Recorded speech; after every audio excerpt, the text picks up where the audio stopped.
عظیم اخلاق پر ہیں، آپ کا خلق تو عظیم ہے، کچھ صفات ہمیں بڑی جلدی اخلاق حسنہ کی اپنانے کی ضرورت ہے، اس لیے کہ جو بے راہ روی ہے اس کو صرف نعروں سے نہیں روکا جا سکتا، جو ہماری طبیعتوں میں اضطراب ہے وہ صرف اچھی مجالس سے ہی فقط کر دینے سے ہی ختم نہیں ہوگا، ہمیں ان مجالس سے پھوٹنے والی ضیاء سے، ان مجالس سے ملنے والے سبق سے، ان محافل کے انعقاد پر مرتب ہونے والی نصیحت سے، ملنے والی نصیحت سے ہمیں اپنے اوپر عملاً کچھ چیزوں کا نفاذ کرنا ہوگا۔ مثلاً ایک چیز بڑی تیزی سے پھیل گئی ہے، وہ ہے بے چینی، بے قراری، اضطراب، دوڑ دھوپ، حلم کا نہ ہونا، برداشت کا نہ ہونا۔ اور میں آپ کی خدمت میں عرض کروں، یہ عدم برداشت یہ عالمی مسئلہ بن گیا، کسی چیز کو لوگ قبول نہیں کرتے، مزاجوں میں ٹھہراؤ نہیں ہے، دل تنگ ہوتے نظر آتے ہیں، چھوٹی باتیں لوگ کرتے ہیں۔ عرب کی سوسائٹی کے اندر لوگ سخت مزاج تھے، وہاں کے جو بدو تھے ان کی ترش روئی کا ہر آدمی شکوہ کرتا تھا، ان کا لہجہ پتھروں سے زیادہ سخت تھا، پر نبی کریم صلی اللہ تعالی علیہ وسلم نے اس حلم کا مظاہرہ فرمایا، حضور نے اس بردباری کا مظاہرہ فرمایا۔ پتہ ہے آپ کو، دنیا میں بڑے بڑے سیانے لوگ بھی اس لیے ناکام ہو جاتے ہیں کہ ان میں بردباری نہیں، ٹھہراؤ نہیں، بے چینی ہے، بے قراری ہے، جلد بازی ہے، بات بات میں بے چینی کا اظہار کرتے ہیں۔ آپ یہ صحیح بخاری کی حدیث دیکھیے، حضرت انس بن مالک رضی اللہ تعالیٰ عنہ بیان کرتے ہیں، میں نبی پاک علیہ السلام کے ساتھ تھا تو حضور نے سرخ دھاری دار چادر اوڑھ رکھی تھی، نجرانی چادر، تو ایک بدو آیا، اس نے آ کے نا محبوب کی اس چادر مبارک کو کھینچا۔ آپ فرماتے ہیں میں نے خود دیکھا حضور کی مقدس گردن پر اس کا نشان پڑ گیا چادر کا، اور جب حضور نے اس کی طرف توجہ کی تو پتہ کیا کہتا ہے؟ کہتا ہے وہ جو اللہ نے مال آپ کو دیا اس میں سے مجھے بھی کچھ عطا کرے، یعنی سوالی بن کے آیا ہے، مانگنے آیا، اور حال یہ ہے کہ مقدس چادر کو پکڑ کے کھینچ رہا ہے اور اس سختی سے کھینچ رہا ہے کہ گردن پر نشان پڑ گئے۔ پر جناب انس بن مالک فرماتے ہیں اس کی حرکت اتنی سخت تھی کہ محبوب کی مقدس وجود اطہر پر وہ نشان چھوڑ گئی، لیکن جب اس نے کہا نا میں کچھ مانگنے آیا ہوں، تو فرماتے ہیں اس وقت میرا قربان ہونے کو جی چاہا جب حضور نے بات سنی اور مسکرانا شروع کر دیا۔ یہ کمال اللہ نے صرف محبوب کریم کو عطا فرمایا ہے، وہ اپنے پرائے کا غم کھانے والا، مرادیں غریبوں کی بر لانے والا، مصیبت میں غیروں کے کام آنے والا، یعنی وہ اس سختی سے مکالمہ کر رہا ہے کہ مقدس چادر پکڑ کے کھینچ رہا ہے۔ ہمارا دروازہ کو زور سے بجا دے نا فقیر کبھی، تو ہم کہتے ہیں بھئی تو خیرات لینے آیا ہے کہ قرضہ لینے آیا ہے، توڑے گا تو دروازہ؟ لیکن کیفیت یہ ہے کہ اس نے گردن مبارک پر نشان چھوڑ دیا، پر حضور مسکرائے۔ میرے دوستو، طبیعتوں میں کچھ ٹھہراؤ لانے کی ضرورت ہے، حضور سے بردباری کا فیضان مانگنے کی ضرورت ہے۔ ہماری بے چینیاں، ہماری بے قراریاں، ہماری طبیعتوں کا الجھاؤ اور ہمارا چھوٹی چھوٹی باتوں پہ لڑ پڑنا، چھوٹی چھوٹی باتوں پہ الجھ جانا، آپ یقین کریں یہ محافل اور مجالس میں بعض انتظامی معاملات کی بھی دوست پابندی نہیں کرنے دیتے۔ کسی کو کہا جائے کہ آپ ذرا رک جائیں، آپ تھوڑا ٹھہر کے آئیں، آپ اس دروازے کی بجائے اس دروازے کو اختیار کر لیں، لیکن ہماری طبیعت اس طرح کی ہوتی ہے کہ ہمیں من چاہا سارا ماحول چاہیے، ہم کسی اصول کے، کسی ضابطے کے، کسی قاعدے کے پابند نہیں رہنا چاہتے، کیوں کہ بردباری نہیں ہے۔ نوجوانوں، علم بھی اسی بندے کا کام آئے گا جس میں بردباری ہوگی، بزرگ بھی وہی کہلائے گا جس میں بردباری ہوگی، سمجھدار بھی اسے کہا جائے گا جس میں حلم ہوگا، قوت برداشت ہوگی، جس کا سینہ کشادہ ہوگا، یعنی 14 طبق دلے دے اندر تے اسی تمبو وانگوں تانے ہو، دل دریا سمندروں ڈونگے کون دلاں دیاں جانے ہو۔ آپ کا کشادہ سینہ یہ دراصل، اور پھر ایک اور اہم چیز ہم نے اپنے نبی کریم علیہ السلام سے سیکھنی ہے، وہ ہے شجاعت، بہادری، توانا سوچ اور توانا طرز زندگی، ڈرا ڈرا انداز نہیں، سہما سہما انداز نہیں ایسا نہ ہو کہ ذرا ذرا سی بات پہ ہمارے ہاتھ پیر پھولنے لگ جائیں. یعنی جو چیز ابھی آئی نہیں اسے سوچ کے بعض لوگ ڈپریشن کا شکار ہو جاتے ہیں. اور جن گھروں میں زیادہ آسانیاں آ گئی ہیں، سہولیات آ گئی ہیں، زندگی آسودہ ہو گئی ہے، وہاں انزائٹی اور ڈپریشن زیادہ آنے لگ گئے. آپ ذرا ذرا سی بات پر اگر گھبرائیں گے، پریشان ہو جائیں گے، مضطرب ہو جائیں گے تو زندگی میں بڑے بڑے کارنامے کیسے سر انجام دیں. زندگی تو بذات خود ایک مشقت ہے، اور اللہ فرماتے ہیں لَقَدْ خَلَقْنَا الْإِنسَانَ فِي كَبَدٍ، ہم نے انسان کو مشقت میں رہتا ہوا پیدا کیا. اس کو مشقت کرنی ہے، جدوجہد کرنی. اور سمجھدار آدمی اور مالدار آدمی لیکن ذرا ذرا سی بات پر اس کے ہاتھ پیر پھولنے لگ جاتے ہیں. یہ بھی ذرا حدیث دیکھیے اور نبی پاک علیہ السلام کے اخلاق عالیہ سے فیضان حاصل کیجئے. مشکات میں، بخاری میں، مسلم میں حضرت انس بن مالک رضی اللہ تعالیٰ عنہ کی حدیث موجود ہے. فرماتے ہیں ایک رات ایسی مدینہ شریف میں آئی کہ ایک طرف سے آواز آنے لگی کسی کے چلانے کی، چیخنے کی. یکدم اہل مدینہ سارے اٹھے اور نیزے، برچھیاں، تلواریں جمع کرنے لگے کہ اس جانب جاتے ہیں جہاں سے وہ آواز آ رہی ہے اور جا کر معلوم کرتے ہیں کیا حادثہ، کیا سانحہ ہوا ہے. فرماتے ہم ابھی تیاری کر رہے تھے ادھر جانے کی اور نبی پاک علیہ السلام گھوڑے پر بیٹھ کر وہاں سے واپس تشریف لا رہے تھے. اور حضور فرمانے لگے سو جاؤ سو جاؤ سو جاؤ، میں دیکھ آیا ہوں، کوئی خطرے والی بات نہیں. ہم ابھی تیاری میں تھے لیکن یہ میرے محبوب پاک کی شجاعت ہے، بہادری ہے، دلیری ہے. آپ کو زندگی کے اندر اپنے دل کو مضبوط رکھنا ہے، اعصاب کو طاقتور رکھنا ہے. بعض لوگ بڑی جلدی گھبرا جاتے ہیں، بڑی جلدی پریشان ہو جاتے ہیں. 5 منٹ سے پہلے سانس پھولنے لگتا ہے، دل دھک دھک کرنے لگتا ہے. او بھائی آپ ٹھہر جائیں، ستاروں سے آگے جہاں اور بھی ہیں، ابھی عشق کے امتحان اور بھی ہیں، تو یہ تو کام ابھی بڑا آگے تک جانا ہے. لیکن گھبراہٹ، بے چینی، پریشانی یہ بندہ مومن کی شان نہیں ہے. پلٹنا، جھپٹنا، جھپٹ کر پلٹنا یہ لہو گرم رکھنے کا ہے ایک بہانہ. طاقتور زندگی گزارے، مضبوط اعصاب کے ساتھ وقت گزارے. ذہن بنائے کہ زندگی میں پریشانی آئے گی، مجھے فیس کرنا. آپ کا ذہن ہونا چاہیے. مجھے بتائیے جو جوان ہے اسے بوڑھا بھی تو ہونا ہے نا.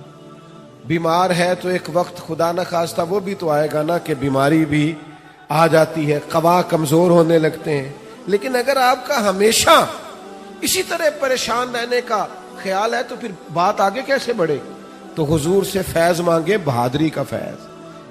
نبی پاک علیہ السلام، صحابہ فرماتے جب جنگ ہوتی تھی نا تو ہم دشمن کے سب سے زیادہ قریب نبی پاک کو پایا کرتے تھے. حضور قریب. ایک جنگ میں ہمارا ارادہ ہوا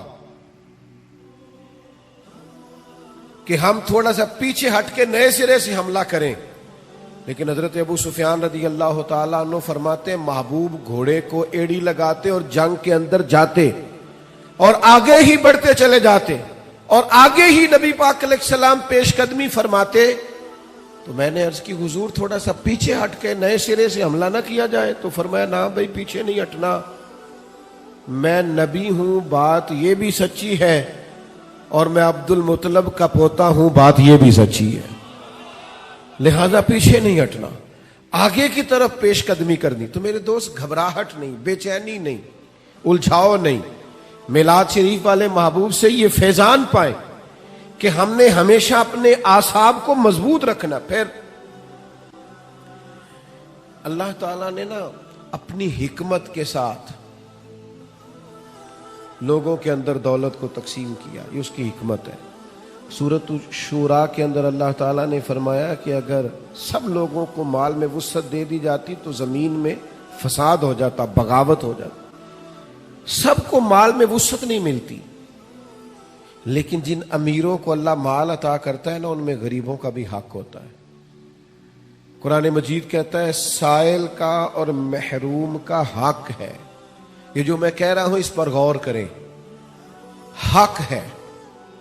نہیں آپ پر امیر آدمی پر غریب کا آپ کا خیال ہے وہ مانگنے آیا ہے، اور اللہ کا قرآن کہتا ہے حق لینے آیا ہے، اس کا حق ہے۔ جب انسان کے مزاج میں مالی طور پر گھٹن آتی ہے نا، وہ کنجوس ہو جاتا ہے، بخیل ہو جاتا ہے۔ اللہ تعالیٰ نے مالی طور پر وسعت دے دیا، پر قلبی طور پر تھوڑی سی نا اس کے مزاج کے اندر گھٹن ہے، تو پھر بھی ماحول میں پریشانی پیدا ہوتی ہے۔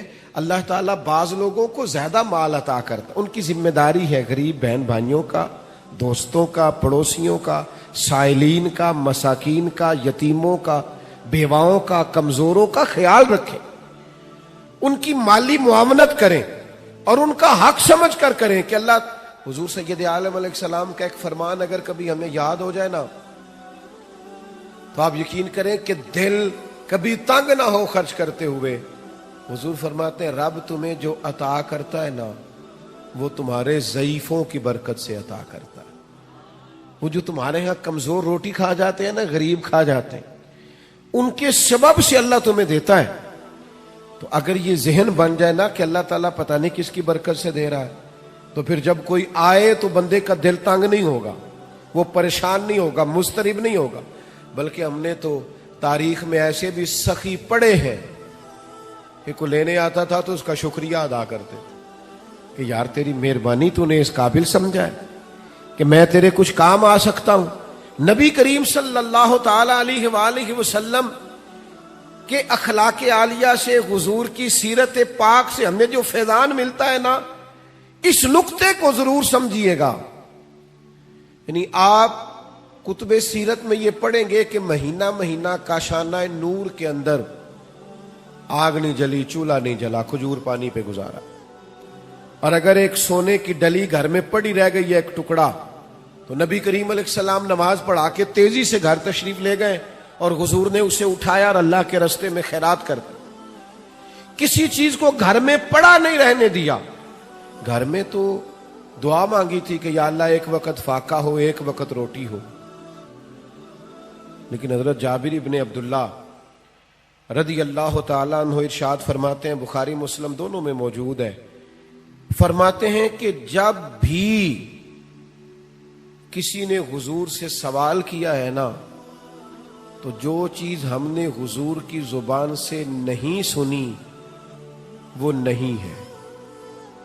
حضور نے کبھی کسی کو لا نہیں فرمایا، یہ نہیں فرمایا نہیں ہے۔ اللہ کرے میں آپ کو سمجھا سکوں، یعنی گھر میں مہینہ مہینہ چولہا نہیں جل رہا، فاقوں کی دعائیں ہو رہی ہیں، لیکن جب کوئی لینے آیا ہے تو حضور نے کبھی نہیں کا لفظ اپنی زبان سے ادا۔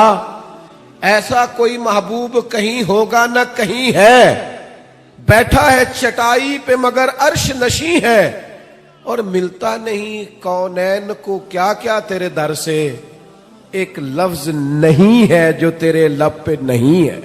اور آپ دیکھیے فاضل بریلوی کیا کہتے ہیں، فاضل بریلوی کہتے ہیں واہ کیا جود و کرم ہے شہ بتہا تیرا، واہ کیا جود و کرم ہے شہ بتہا تیرا، نہیں سنتا ہی نہیں، نہیں سنتا ہی نہیں مانگنے والا تیرا۔ اور اعلیٰ حضرت فاضل بریلوی رحمت اللہ علیہ فرماتے ہیں دھارے چلتے ہیں عطا کے وہ ہے قطرہ تیرا، اور تارے کھلتے ہیں سخا کے وہ ہے ذرہ تیرا۔ محبوب جب دھارے چلے نا، دھارے عطا کے دھارے چلے تو پتہ چلتا ہے کہ میرے کریم نے کسی کو قطرہ عطا کیا ہے، اس کے گھر میں دھارے چل رہے ہیں، نہریں بہہ گئی ہیں۔ اور فاضل بریلوی فرماتے ہیں جب پورے تارے کھل جائے نا سخا کے اور سخاوت کے، پورا گھر اور پورا محل روشن ہو جائے، تو اس کا مطلب یہ ہوتا ہے کہ کریم محبوب نے کسی کو ذرہ عطا کیا۔ میرے کریم سے گر قطرہ کسی نے مانگا تو دریا بہا دیے ہیں، دربے بہا دیے۔ سخاوت کا مزاج پیدا کریں، اور غریبوں کی خدمت میں بھی گزارش ہے۔ تو حضور فرماتے ہیں بندہ اللہ کے ساتھ جس طرح کا گمان کرتا ہے رب بھی اس کے ساتھ اسی طرح کا معاملہ فرماتا ہے۔ سخاوت کا مزاج تو پیدا کریں۔ حضور نے فرمایا بندہ دل کا غنی ہوتا ہے، آپ ارادہ تو کریں کہ یا اللہ تو دے میں تیرے بندوں میں بانٹوں گا، آپ ارادہ تو کریں، وہ کریم ہے، عطا کرتے کہاں دیر لگتی ہے۔ نبی کریم صلی اللہ تعالی علیہ وآلہ وسلم کی سخاوت، اور کس طرح کی سخاوت، اس سخاوت کا انداز کیا ہے۔ نبی کریم صلی اللہ تعالی علیہ وسلم کے غلام حضرت انس بن مالک رضی اللہ تعالی عنہ ارشاد فرماتے ہیں کہ ایک شخص حضور کی بارگاہ میں آیا تو اس نے نا 2 پہاڑیوں کے درمیان کھڑی ہوئی بکریوں کا ریوڑ ہی مانگ لیا۔ تو یہ حضور کا دربار ہے نا، محبوب نے بھی سارا ہی عطا کر دیا، سارا ہی دے دیا کریم محبوب نے۔ اب وہ دیہاتی آدمی تھا، گاؤں جا کے نا اپنے حساب سے اعلان کر رہا۔ ہر آدمی کا اعلان کرنے کا سٹائل بھی اپنا ہوتا ہے نا، وہ اپنے گاؤں جا کے اپنے حساب سے اعلان کرتا ہے، کہتا ہے سارے مدینے چلے جاؤ، حضور تو اتنا دیتے ہیں کہ غربت کا ڈر ہی دور ہو جاتا ہے، سارے چلے جاؤ مدینہ منورہ۔ محبوب تو یوں بانٹتے ہیں۔ وہ میرے دوست، سخاوت کہاں سے شروع کرنی ہے؟ حضور نے فرمایا 2 کا کھانا 3 کھا لیا کرو، اور 3 کا 4 کے لیے کافی ہے، اور 4 کا 5 کے لیے۔ آپ مزاج تو بنائیں بانٹنے کا، ارادہ تو کریں دینے کا، پھر دیکھیں اللہ تعالیٰ کیا انداز اختیار کرتا ہے۔ آپ مجھ سے ناراض نہ ہوئیے گا، ویسے جس آدمی کے پاس پیسے آتے ہیں نا، وہ سب سے پہلے گاؤں چھوڑتا ہے، وہ محلہ چھوڑتا ہے جس محلے میں وہ رہتا ہوتا ہے، اس لیے کہ اب دائیں بائیں آگے پیچھے ہوتے ہیں ماڑے بندے، اور اسے وہاں جانا بڑا ضروری لگتا ہے جہاں کوٹھیاں ہی کوٹھیاں ہوں، محل ہی مال ہو، بنگلے ہی بنگلے ہوں۔ وہ چونکہ پرانا محلہ ہی یاد نہیں رہتا، ٹوٹی سڑک ہی وہ میرے گاؤں کا غریب دہقاں سڑک کے بننے پہ تھا کیوں پریشان، جب اس کے بچے شہر کو جا کر کبھی نہ لوٹے تو لوگ سمجھے۔ یہ کبھی کبھی ایسا ہوتا ہے کہ اللہ نے عطا کیا ہے تو چاہیے یہ تھا کہ تو دائیں بائیں آگے پیچھے بانٹتا، تو جا کے بیٹھی امیروں میں گیا، چلے جائیں، کوئی حرج نہیں، کوئی منع نہیں، لیکن ان لوگوں کو بھی تو یاد رکھیں جو آپ کے ساتھ بسا کرتے تھے، رہا کرتے تھے، وقت گزارتے تھے، ان کے لیے بھی تو اپنے دل میں طبیعت کے اندر گنجائش پیدا کریں۔ میرے عزیز، رسول اللہ بانٹتے، نبی پاک عطا کرتے، اور فاضل بریلوی فرماتے ہیں ہاتھ جس سمت اٹھا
جو ٹھنڈک پہنچایا کرتے.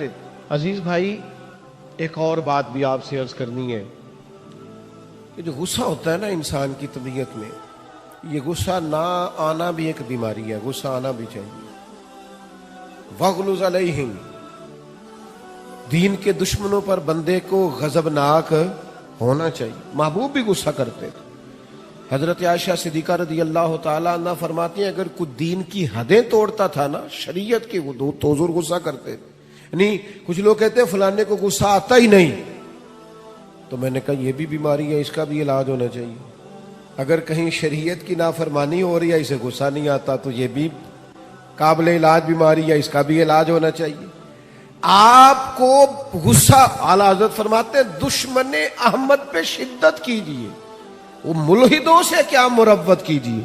شرک ٹھہرے جس میں تعظیم حبیب، اس برے مذہب پہ لعنت کیجیے. آپ کو کبھی کبھی دین کے معاملے کے اندر غصہ بھی آنا چاہیے. جس حدیث میں یہ لفظ موجود ہے نا، اللہ کی رضا کے لیے محبت کرو، اس میں یہ بھی ہے کہ رب کی رضا کے لیے بغض بھی رکھو. غصہ بھی آنا چاہیے. لیکن ہمارا مسئلہ یہ ہے ہمیں دین کے دشمن پر غصہ نہیں آتا، وہاں تو انسانیت جاگتی ہے. ہمیں غصہ آتا ہے ذاتی دشمنوں پہ. اور حضور کا اخلاق یہ ہے کہ ذاتی دشمن پر غصہ کرنا ہی نہیں. جو ذات کا دشمن ہے اس پر ناراضگی قطعاً نہیں کرنی. وہ ذات کا، حضرت عائشہ صدیقہ رضی اللہ تعالی عنہ نے حد بیان کر دی یہ لفظ بیان کر کے، ایک اتنا بڑا اخلاق کا دائرہ کھینچ دیا ہمارے گرد کہ ہمیں اپنی زندگی میں اس اصول کو کبھی نہیں توڑنا. سیدہ عائشہ صدیقہ رضی اللہ تعالی عنہ ارشاد فرماتی ہیں نبی کریم صلی اللہ تعالی علیہ وسلم نے کبھی اپنی ذات کے لیے کسی سے انتقام نہیں لیا، کبھی نہیں لیا. مسلم شریف میں موجود ہے. اور دوستوں کبھی نہیں لیا اپنی ذات کے لیے انتقام. میلاد منانے کے لیے تشریف لانے والوں، حضور کی محفل میلاد میں حاضر ہونے والوں، کتنے زیادہ جھگڑے ہیں اس وقت جو فقط ہماری ذاتیات کے جھگڑے ہیں. صرف اور صرف ہم اپنی ذات کا بت بنائے، معاذ اللہ لوگوں سے دور ہو گئے. کبھی اپنی ذات کے لیے حضور نے انتقام نہیں لیا. کبھی جلال آیا بھی تو حدود اللہ کے معاملے میں. آج کیوں نہ اپنے دل پر یہ ارادہ کریں، فیصلہ کریں کہ ذاتیات کے جھگڑے چھوڑ دیں گے. ہم جہاں ہمارا ذاتی معاملہ ہوگا وہاں ہم اپنی ذات کا بت چکنا چور کر دیں گے. اور پھر انسان کو غصہ آتا ہے نا اپنے ماتحتوں پر. لوگ غصہ کرتے نہیں ملازمین پر، اور بعض ایسے نادان ہیں جو خواتین پر بھی غصہ کرتے ہیں. لیکن میرے محبوب کریم علیہ السلام کی یہ عادت صحیح کتب، صحیح احادیث میں حضور کا یہ اخلاق موجود ہے. محبوب نے اپنے دست مبارک سے نہ کبھی کسی غلام کو مارا، نہ کبھی کسی عورت پر ہاتھ اٹھایا. رسول اللہ صلی اللہ تعالی علیہ وسلم نے یہ حد بندی بیان کی کہ آپ کو اپنی ذات کے لیے کبھی کسی سے انتقام نہیں لینا. یہ سوچ کبھی بنا کر تو دیکھیں، یہ قاعدہ قانون اپنی زندگی میں اس کا نفاذ تو کریں. ہر جگہ ذاتی جھگڑے، ذات کے معاملات ہم نے کھڑے کیے ہوئے ہیں. یہ کتنا مشہور واقعہ ہے طائف کا. لوگوں نے پتھر مارے اور جب باقاعدہ فرشتے نے آ کے کہا یا رسول اللہ حکم کریں تو میں ان کو پیس کے نہ رکھ دوں، تو حضور نے کیا فرمایا؟ فرمایا یہ نہیں مانتے تو امید ہے ان کی نسلیں کلمہ پڑ جائیں گی. ان کی پشتوں میں سے اللہ ایسے لوگ پیدا کرے گا جو شرک سے بچیں گے، اللہ کی توحید کا اعلان کریں. لہٰذا ہمیں ان کے بارے میں کوئی سخت انداز اختیار کرنا نہیں ہے.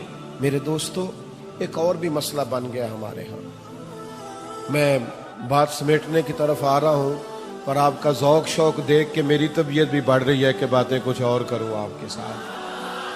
تھوڑا وہ کسی نے کہا تھا نا انکار کریں اج ساکی موسم بڑا سہانا، مستی داج می برسا دے پیاس دا نہیں ٹھکانا. تو کچھ میرا دل کر رہا ہے کہ کچھ درد دل کھول کے آپ کے سامنے رکھوں. جو چیزیں معاشرے میں محسوس کرتا ہوں ان احساسات میں سے کچھ باتیں آج آپ کے ساتھ کروں. ایک اور طبیعت ہماری بڑی ہو گئی ہے، لان تان کرنے کی، برا بھلا کہنے کی، سخت سست جملے کہنے کی. اب یقین کریں مذہبی سٹیج سے آج کل مذہبی سٹیج سے لفظ بیان کیے جا رہے ہوتے ہیں معاذ اللہ، اور اس طرح کی گفتگو کی جا رہی ہوتی ہے بازاری زبان میں کہ جو اس سٹیج کو زیب نہیں دیتی۔ اتنے اعزاز والی جگہ پر بیٹھ کر آپ اتنی کمزور بات کر رہے ہیں، کچی بات کر رہے ہیں، اور ایسا جملہ بول رہے ہیں جو جملہ ہی بازاری ہے۔ وہ جی فلانے نے کہا ہے تو میں اس کے جواب میں کہہ رہا ہوں، آپ اس کی سطح پہ اتر آئیں گے۔ وَإِذَا خَاطَبَهُمُ الْجَاهِلُونَ قَالُوا سَلَامًا، جاہلوں سے تو کبھی انسان کی گفتگو ہو تو انہیں سلام کیا جاتا ہے، ان کی سطح پر اتر کر بات نہیں کی جاتی۔ یہ طریقہ ہی درست نہیں ہے۔ میرے عزیز، حضرت انس بن مالک رضی اللہ تعالیٰ عنہ ارشاد فرماتے ہیں، جب ایک مقام پہ کہا گیا نا حضور علیہ السلام کو، صحابہ فرماتے ایک مقام پہ کہا گیا یا رسول اللہ آپ دعا کر دیں یہ تباہ ہو جائیں، تو حضور فرمانے لگے مجھے لعنت کرنے والا بنا کے نہیں بھیجا گیا، مجھے تو رحمت للعالمین بنا کر بھیجا گیا۔ تو جو بنا کر بھیجا گیا ہے، جو حضرت عیسیٰ علیہ السلام کو ایک شخص برا بھلا کہہ رہا تھا، آپ دعائیں دے رہے تھے، تو ایک صاحب نے کہا حضور وہ برا بھلا کہہ رہا ہے آپ دعائیں دے رہے، فرمانے لگے اس کے اندر جو ہے وہ باہر نکل رہا ہے اور میرے اندر جو ہے وہ باہر نکل رہا ہے، تو اب یہاں جس چیز کا سٹاک ہے وہی نکلے گا نا، اب کچھ لوگوں کے اندر جو بھرا ہوا وہی باہر آئے گا۔ حضرت انس بن مالک کا یہ فرمان، اللہ کرے امت یاد کرے۔ حضرت انس بن مالک ارشاد فرماتے ہیں نہ تو نبی پاک فحش گو تھے، کوئی ایسی بات نہ کرتے جو خلاف ادب ہوتی، نہ لعنت کرنے والے تھے، نہ آپ کا کلام اس طرح کا ہوتا تھا جس طرح کا عرب میں بد کلامی سے گفتگو کی جاتی تھی۔ فرماتے اگر کبھی حضور کو بڑا جلال بھی آتا تو اتنے لفظ فرماتے تھے اس کی پیشانی خاک آلود ہو، اس سے زیادہ کبھی میرے نبی کریم نے کوئی بات ارشاد، ناک خاک آلود ہو، پیشانی خاک آلود ہو، اس سے بڑھ کر کبھی کوئی جلال کا جملہ حضور کی زبان سے نہیں نکلا۔ آپ کی خدمت میں عرض کروں گا، آپ کا لہجہ اتنا میٹھا ہو، اتنا باوقار ہو، لفظ اتنے جچے تلے اور حسین ہو کہ آپ کو نعرہ لگا کے نہ کہنا پڑے غلام ہے غلام ہے رسول کے غلام ہے، بلکہ آپ کے لہجے سے اندازہ ہو کہ یہ کوئی عام نہیں ہے، یہ رسول اللہ کا غلام ہے۔ اس کا انداز بتاتا ہے نبی پاک کا غلام ہے، اس کے لفظ اور جملوں کی تاثیر بتاتی ہے یہ رسول اللہ صلی اللہ علیہ وسلم کا غلام ہے۔ یعنی آپ کہتے پھریں کہ میں بلبل خوش لہجہ گلزار نبی ہوں، میٹھی میری باتیں ہیں، میں نمک خار نبی ہوں، حضور کا نمک کھاتا ہوں، اس لیے لہجے میں مٹھاس آ گئی۔ تو نبی کریم صلی اللہ تعالی علیہ وسلم کو اللہ تبارک و تعالی نے اخلاق عالیہ کی بلندیوں کے ساتھ دنیا میں مبعوث فرمایا۔ ایک بات جو آج امت کو بڑی سمجھنی ہے اور جس پر امت کو بہت زیادہ غور کرنا ہے، وہ یہ ہے کہ امت کو نا اب کچھ دائروں کا پابند ہونا پڑے گا، اب اپنی زندگی میں کچھ اصول وضع کرنے پڑیں گے، کچھ قاعدے بنانے پڑیں گے۔ آپ کو پتہ ہے دنیا میں سب سے بہترین زندگی وہ لوگ گزارتے ہیں جو اپنے وقت کو مینٹین کرتے ہیں۔ سب سے قیمتی وہ شخص ہوتا ہے جس نے اپنے ٹائم کو مضبوط کر لیا، مربوط کر لیا۔ ہمیں اخلاقی رویوں کے معاملے میں اپنے آپ کو ٹھیک کرنا۔ آئیں گے لوگ اکسائیں گے، لوگ آئیں گے غصہ دلائیں گے، لوگ آئیں گے کوئی ایسی بات کریں گے جس سے آپ کی طبیعت میں وہ بات گراں گزرے گی، آپ کے گھر کے اندر سے کچھ ایسی آوازیں اٹھیں گی جس پر آپ سخت ہوں گے۔ لیکن میرے بھائی، حضور علیہ السلام نے نا اخلاق سکھایا ہمیں۔ اگر ہم رد عمل کے طور پر بھی کبھی سختی دکھائیں گے تو پھر ہم نے سیکھا کیا ہے، پھر ہم نے لیا کیا ہے؟ ہمیں اخلاق عالیہ کی ان بلندیوں پر سفر کرنا ہے، بلندیوں پر۔ ایک حضور کا بہت بڑا اخلاق یہ ہے کہ نبی کریم معاف کر دیا کرتے تھے۔ حضور درگزر فرماتے، اور صرف درگزر نہیں فرماتے، جو میں بات کرنے لگا ہوں وہ خاص کرنے لگا ہوں۔ ایک ہوتا ہے کسی کو معاف کر دینا اور معاف کر کے پھر اس شخص پر احسان جتلانا اور اس کے بارے میں اپنا رویہ اس طرح کا رکھنا کہ دیکھا نا میں نے معاف کر دیا ہے۔ اتنا ہی کافی نہیں کہ میں نے تمہیں کچھ کہا نہیں، یہ انداز نہیں، بلکہ بہت سارے لوگ تو اس طرح معاف کرتے ہیں کہ پہلے پچھلی ساری ڈائری کھولتے ہیں، سارے صفحے اور ورق الٹتے ہیں، اتنی باتیں سناتے ہیں، تو نے یہ بھی کیا، تو نے یہ بھی کیا، اور میں یہ بھی کر سکتا ہوں، میں یہ بھی، وہ آخر میں معاف کرتے ہیں تو وہ معاف نہیں کیا ہوتا انہوں نے اپنی باتوں سے پوری سزا دی ہوتی ہے، وہ سب کچھ کر چکے ہوتے ہیں۔ اب وہ معافی اس طرح کی ہوتی ہے کہ وہ معافی لگ نہیں رہی ہوتی، وہ لگتا ہے کہ یار وہ جو تیرے جملے تھے وہ تو تلوار اور نیزے بن کے سینے میں پوری طرح پیوست ہو گئے، اب تو کیا معاف کر رہا۔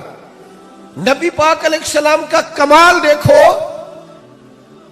جناب ابو سفیان ہر جنگ میں مقابلے میں رہے، سردار بن کے، سپہ سالار بن کے لڑنے کے لیے آتے رہے، لیکن فتح مکہ کے موقع پر جب وہ معافی مانگنے آئے اور جب وہ کلمہ پڑھنے آئے، ان کا کلمہ میرے محبوب نے اس طرح قبول کیا اور انہیں معافی اس طرح سے دی کہ نری معافی نہیں دی، ساتھ میرے رسول نے عزت بھی عطا فرمائی، ساتھ رسول اللہ صلی اللہ تعالی علیہ وسلم نے اعزاز بھی عطا کیا۔ جناب ابو سفیان رضی اللہ تعالیٰ عنہ کو معاف بھی کیا، فرمایا آپ کو معاف بھی کیا، آپ نے کلمہ پڑھا، قبول کیا، اور ساتھ فرمایا جو ابو سفیان کے گھر میں داخل ہو جائے گا میں اسے بھی معاف کر دوں گا۔ یہ دیکھو، معافی بھی دی ہے اور عزت بھی دی ہے، خود بھیک دیں اور خود ہی کہیں منگتے کا بھلا ہو، ساتھ عزت بھی عطا کی، وقار بھی دیا، بلندی بھی دی۔ کیا نرالا رنگ ہوگا حضرت ابو سفیان کا، کیا سوچتے ہوں گے وہ لوگ بھی، کیا محسوس کرتے ہوں گے کہ کہاں ہمارا وقت گزرا اور کیا اعزاز ہمیں ملا۔ فرمایا تمہیں معاف بھی کرتے ہیں اور شان بھی دیتے ہیں، یہ میرے رسول پاک کا مزاج ہے۔ کہا تھا عثمان بن طلحہ نے جب حضور ہجرت کر رہے تھے کہ میں آپ کو چابی نہیں دوں گا کہ آپ اندر سے بیت اللہ شریف کی زیارت کر لیں، حضور نے فرمایا میں چابی ایک دن لے لوں گا تم سے۔ حضور نے فتح مکہ کے موقع پر چابی لے لی، کہتے ہیں لے لی چابی حضور نے، لیکن جب میں معافی مانگنے کی نیت سے آگے بڑھا تو مجھے معافی بھی ملی اور چابی بھی دوبارہ ملی، یعنی حضور نے معاف بھی کیا اور عزت بھی عطا کی۔ نبی پاک صلی اللہ تعالی علیہ وسلم نے حضرت سعد بن معاذ رضی اللہ تعالیٰ عنہ سردار تھے قبیلے کے، مسلمان ہوئے، نبی پاک کے غلام ہوئے، اور اتنا شانوں والا آدمی جن کے جنازے میں محبوب خود شامل ہوں، جن کی قبر پر کھڑے ہو کے نبی پاک علیہ الصلوۃ والسلام تسبیحات پڑھے، جن کو محبوب پاک اتنا اعزاز دے۔ حضرت سعد بن معاذ آئے تو حضور نے فرمایا اٹھ کے استقبال کرو، تمہارا سردار آیا ہے۔ حضور عزتیں عطا کرتے، نوازتے۔ ہم نہ کبھی معاف کر دیں تو سینہ نہیں صاف کرتے، کشادگی پیدا نہیں کرتے، جن